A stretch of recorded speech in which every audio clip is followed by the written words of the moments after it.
আসসালামু আলাইকুম এভরিওয়ান, আপনারা সবাই কেমন আছেন? আশা করি অনেক ভালো আছেন। আমিও আলহামদুলিল্লাহ অনেক অনেক অনেক ভালো আছি।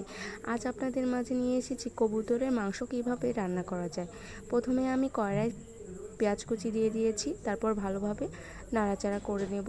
এরপর আমি একটু জিরা দিয়ে দিলাম, দিয়ে আবার ভালো করে নাড়াচাড়া দিয়ে নিব। এরপর স্লাইড করা আলুগুলো দিয়ে দিলাম, দিয়ে ভালোভাবে নাড়াচাড়া করে এরপর রসুন বাটা, আদা বাটা ও জিরা বাটা একসাথে পেস্ট করে রেখেছিলাম সেগুলো দিয়ে দিলাম।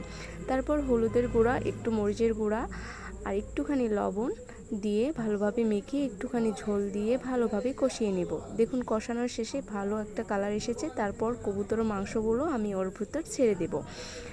দেখুন এরপর ছেড়ে দেওয়ার পর ভালোভাবে নাড়াচাড়া দিব। নাড়াচাড়া দেওয়ার পরে দেখুন কত সুন্দর একটা কালার এসেছে। একটুখানি ঝোল দিয়ে ভালোভাবে ঢেকে নেব। তারপর দেখুন অনেক সুন্দর একটা রেসিপি তৈরি করা হয়ে গেল। আপনাদের কাছে যদি ভালো লেগে থাকে তাহলে লাইক কমেন্ট শেয়ার করবেন। Thank you.